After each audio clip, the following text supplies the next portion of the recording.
Hello and welcome to episode 2 of the Kent Football Show. Proud to announce our new sponsor, Kent Reliance. Thank you very much. I'm your host, Kweku Afari, and you already know this, but in the Kent Football Show, we deep dive into the beautiful game and bring you everything that you need to know about football in Kent. So sit back, relax, and enjoy. Coming up in the show, we catch up with former professional footballer and now coach of Herne Bay, Steve Lovell. I get a small insight into being a coach for the day with Kent FA's David Webb. We enjoy your best moments of the match from the season so far. We head over to Kent's first Diversity in Football conference. Then it's time to hear from two coaches in different areas of the game, Annie from Larkfield FC and Miles from Sevenoaks Powerchair. Kent FA's David Webb answers your coaching questions. We head over to the DFDS Kent Women's Cup quarter-final with Chatham Town and Ebbsfleet United. And finally, the ever-popular Crossbar Challenge is back with the XL Academy. First up, I caught up with Steve Lovell, former Millwall and Crystal Palace player, and now the manager of Herne Bay. Let's hear what he had to say. Found a home, obviously, in Kent. You've managed a multitude of clubs in Kent, including Gills. Talk about some of your career highlights as a manager of all those teams that you managed in Kent. I went into, first of all, player-manager roles. And I went to Sittingbourne when the ground was in Central Park, and it was a fantastic setup. And me, Alan Walker, and Paul Haylock went there, and we had I think 2 really good seasons there, where we were full time. We worked on the academy and building up the first team, and then the Greyhounds came along and sort of put a stop to that, and we were sort of halted in our progress. So I left there and went to Ebbsfleet, or Gravesend as it was then, as manager. So winning the league at Sittingbourne in our first season as manager was great to get into the Premier, sort of Isthmian Premier as it is now, I should think, was a great success. And then going down the lines of managing in that non-league game through Hastings and Ashford and Tunbridge. So having a lot of experience in the non-league level, still as a player as well, put me in good stead for when I did go into management at Gillingham, ultimately at the end. So all through them periods, I did a lot of coaching at Charlton Academy.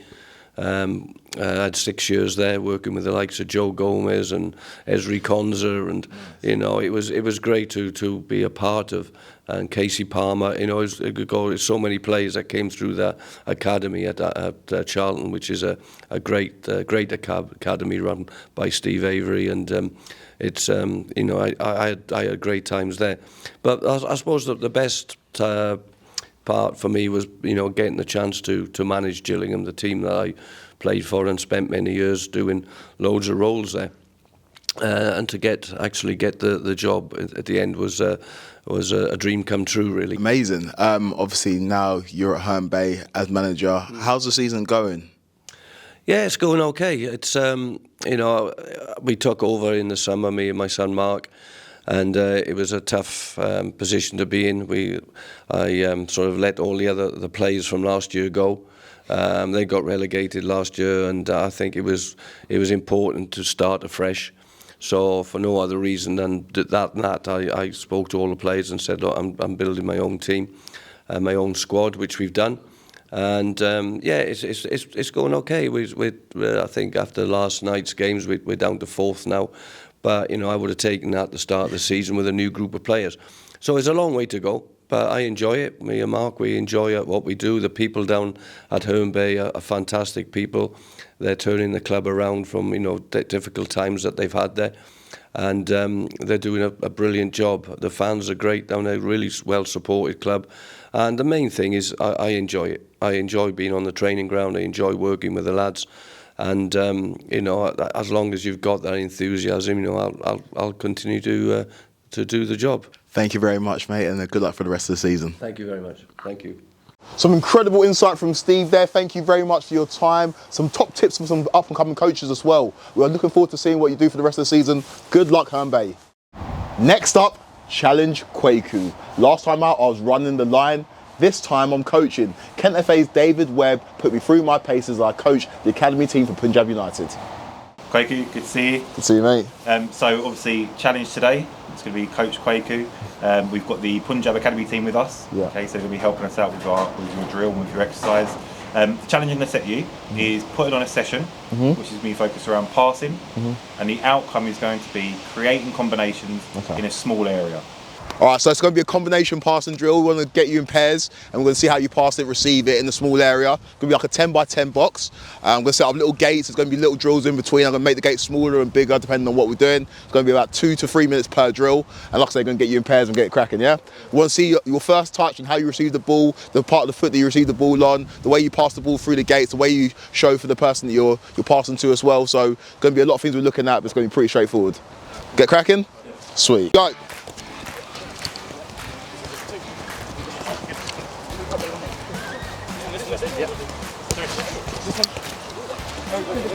Make sure you're showing for your teammate.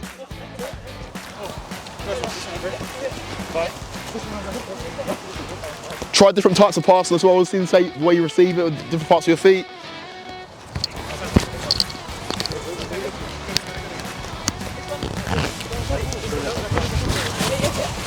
Nice. Nice. Try and go for as many different gates as possible. You're done, you're done, you're done. Scores on the doors, scores on the doors. What do you get? 42. 45. Huh? 38. Nice, nice, nice. It was good. Amazing session. How do you think it went? It went well. Obviously, I played a lot of football, never coached before, but it was good. The kids were proper receptive to it. They understood the drill pretty swiftly, and yeah, just it feels different being on the other side of it, but I enjoyed it. Excellent. Yeah, no, look, I thought you've done a fantastic job. Cheers, mate. Lots of praise, lots of variations within your challenges. You got around the pitch really well as well, which meant you was able to see things from a different perspective, which is obviously really important as a coach. Just some considerations. You know, if you're finding that the passes aren't quite coming along, you might make the area bigger, or perhaps even smaller for a greater challenge. And then also as well, you might change players up a little bit, maybe based on their individualism, so how well people are receiving to the practice and what the outcomes are as well. Yeah. But I thought you've done a great job, and I'm worried. Yeah. You're taking my job. I'm coming for your job, mate. Excellent. But no, fantastic challenge, and yeah, challenge successful. Thank you, man. Thank you so much, David, and a massive thank you to the Punjab United Academy team. David, I think your job might be safe. I don't think I'm much of a coach, but if you fancy yourself as a coach and want to get involved, then make sure you drop us an email at development@kentfa.com. Now it's time for one of my favourite features. It's the moment of the match. Does your team feature? Let's have a look.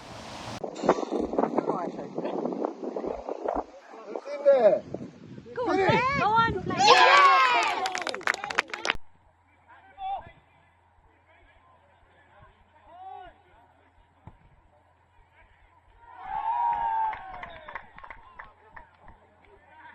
Some absolutely incredible moments there. Thank you to everybody who submitted the video. If your team scored an incredible goal, a match-winning tackle, a match-winning save, then make sure you send us a video at info@kentfa.com to be involved with moments of the match. Now, last month was Black History Month in the UK. I had the absolute pleasure of hosting the Kent FA's first ever diversity in football event. Let's check it out. Tonight, we're heading down to Village Hotel Maidstone for the first ever Kent FA celebrating diversity in football conference. It's going to be an inspirational evening with some exciting guest speakers and some really touching stories.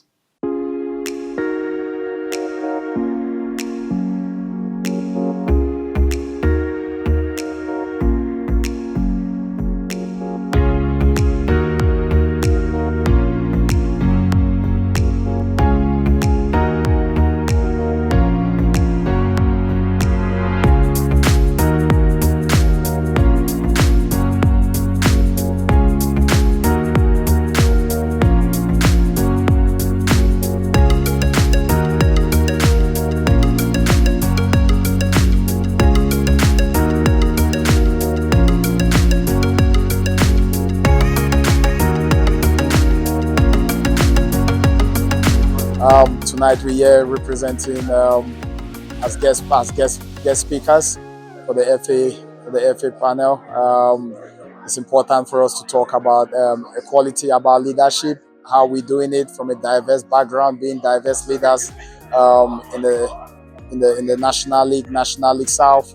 Craig and myself, It's important to obviously have the audience here to hear our journeys and try to learn how we do it, and it's all to try and inspire the next generation that's coming after us.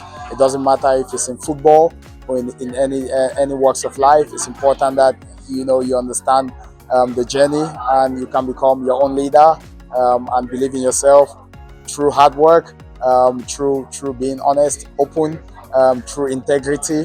So all of that is all part of being a leader, a good leader as well. I can say firsthand that was an incredible evening, and I cannot wait for next year's event.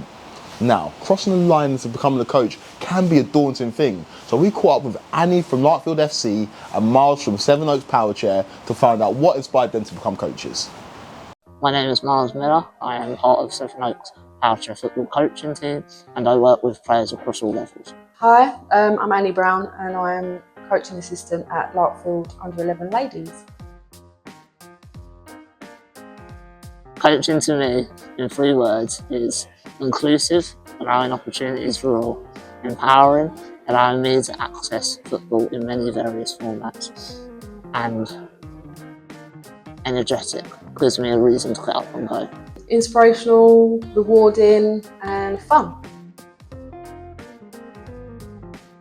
My favourite moment is seeing that what I am providing to players and players' reaction upon this within their development, whether that's in a social way or within the sport itself, in powerchair football, or also able-bodied sport in football that I've done previously with other clubs, for example, Sevenoaks Town. I think helping the girls that were a little bit less confident and just seeing them shine since I've started coaching. And for me personally, it's probably more my social skills and having my confidence to get involved a bit more, because I do take a role, but sometimes I don't trust my own ideas. I know this is something that maybe a lot of people focus, but I would look into other psychological staffing to help that. But I think actually, moreover, it's just getting involved in doing it. You never know when an opportunity will come, and sometimes these opportunities are limited, so just go for it, try your best, because that's all you can do. I'd say just learn what you can, when you can, however much you can. There's never enough, you can just always keep learning. Don't be afraid. Within coaching, there are no wrong answers, purely because it's your own ideas on a field of play. This can vary within any ability and any type of football. But yeah, just give it a go and don't feel afraid of judgment. You're going to get judgment no matter where you are. But if you're able to supply a coaching session or some positives to the individuals, you've ticked all their boxes that they are for when they try to attend the session. Don't be scared. Just go and do it. It's brilliant, it's fun, and it is very rewarding, like I said at the start. Thank you so much, Annie and Miles. It's clear that you're both assets to your club, and it's great to see you flying the flag for different areas of the game. When you're a coach, you're expected to have all the answers. But what happens when you're the one with the questions? Have no fear. Kent FA's David Webb is on hand, and he answers some questions from members of the Coaches Club. Hi, my name is Les. I'm a goalkeeper coach at Kings Hill Football Club. I'm interested to know how to adapt coaching techniques for players with different personalities. Hi Les, great question. So within your team, you're always going to have different types of players, okay, including such things as different personalities. The important thing for a coach and the different interventions or techniques that you may use will always be dependent on the different types of learning styles which is going to engage learners. And this can be done through auditory, visual or kinesthetic. So that's through talking, through showing or letting the players actually do. Darren Burton from Margate Football Club. I'd like to know, is there any exercises or drills that can help with communication between players and the team for an under-10 squad? Hi Darren, great question. So communication is important, but we also need to understand and realise that these are under 10 players, and we want to make sure that the sessions are fun, engaging and active. A great way to enhance communication through those fun and engaging sessions is by using one of these. Okay, using a bib, whether your players are in possession or out of possession, getting them to work in pairs and getting them to hold on to the bib. This is a great way for them to have to scan and observe and be aware of what's around them, whilst also talking to each other to avoid bib from breaking away. Hi, I'm Janet from Orpington Football Club. How do you keep girls engaged and continuing to play football? Hi Janet, that's a great question. It's a really exciting time for women's and girls football in Kent at the moment. The key thing about retention is to ensure that we're giving lots of opportunities and formats of the game for females to stay within football, such as walking football, small-sided football, recreational football, and even futsal. So for new coaches coming into coaching, it's important to be aware that during COVID, FA Education took full control of the courses and qualifications away from county FAs, meaning that now we have no involvement in the courses. The new course pathway for coaches to follow is the I2CF, which is online, then followed by the UEFA C, UEFA B, UEFA A and Pro Licence, which are all face-to-face courses. Good question. So ongoing learning away, before and during courses is really important. What I would suggest is that at the Kent FA, we have the Kent FA Coaches Club, which delivers over 50 CPD events per season, both online and face-to-face, along with a number of mentoring programs, including the goalkeeping mentoring program and our club coach mentoring program. Some fantastic questions and some amazing answers from David, as always. If you want to find out more about the Kent FA Coaches Club, then head over to the website at www.kentfa.com. Now, hands up for the match report. I know I certainly do. Chatham Town women took on Ebbsfleet United women in the DFDS Kent Women's Cup. Let's find out how they got on. Welcome to the Beauville Stadium ahead of this afternoon's mouth-watering DFDS Kent Women's Cup quarter-final clash between current holders Chatham Town and Ebbsfleet United. Promises to be a cracking tie. Let's go and get some pre-match comments from the two teams. Hi Ben, fantastic match in prospect today between two of the top women's teams in the county. Just give us your thoughts ahead of the game. Yeah, I mean, it's good for us to come in as underdogs. We've spent a lot of the season probably being a bit more dominant on the ball, so this will be a different test. Obviously, a lot of the girls know each other across both teams. Chatham, we know their quality, but I think there's an opportunity to go in and do something today. They've not had a brilliant season so far, so we'll go in confident, but cautious that there's a two-tier gap, and it's there's that gap's there for a reason. So we just got to be really mindful of that. Break from league action today as the quest to defend the trophy you won back in May begins. Just give us your thoughts ahead of the game. Yeah, it's one of the ones that it can be a bit tricky in terms of, obviously they want to come here and kind of get one over on us, but it's about us being in that right mindset, to do the right things and just hopefully just carry on the way that we've started. So, if we can perform well, do our jobs, do the right things, I think we should be all right.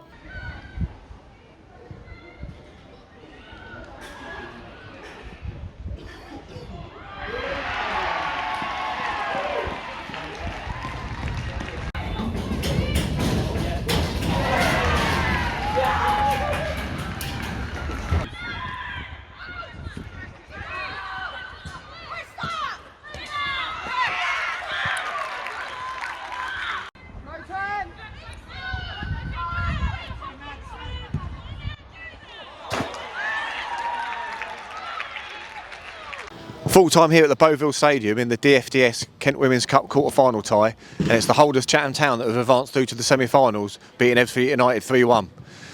A close game that saw Ebbsfleet take the lead early on. They were pegged back just before half-time with an equaliser from Chatham Town, who then went on to score two unanswered goals in the second half to book their place in the last four of the competition. What a performance from both teams. Really looking forward to seeing who joins Chatham Town in the semi-final. Now it's time for my favourite segment of the month. It's the Crossbar Challenge. Last time out, the refs got a very respectable 5. Let's see if XL Academy can beat that. Hiya, it's Becky from Kent FA, Women and Girls Football Development Officer, and I'm down here with XL's girls under 16s who are here to take on the Crossbar Challenge. They've got 1 minute to hit the bar as many times as they can. So girls, are you ready? 3, 2, 1, go!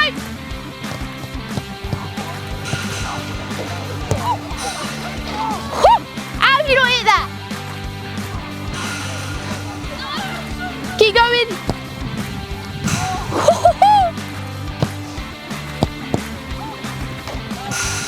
Post doesn't count. There's 1.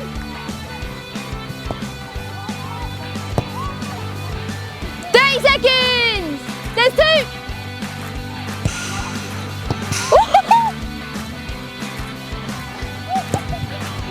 There's 3. See if we can get 1 more. 20 seconds.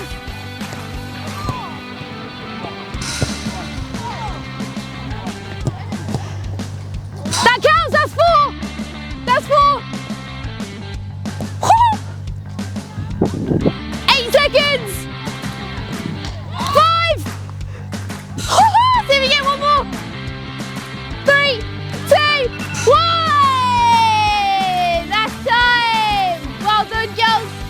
you think you can do better, drop us an email, get in touch with us, and we'll see if we can sort you out. Back to you, Kweku. You absolutely smashed that, ladies. You are now top of the Crossbar Challenge leaderboard. That's a wrap for episode 2 of the Kent Football Show. Thank you to everybody that featured. Thank you to everybody that got involved. Make sure you're liking, commenting and subscribing. Episode 3 is coming your way in the new year, so make sure you keep your eyes peeled for that. Thank you again to our new sponsor, Kent Reliance, and we will see you in January.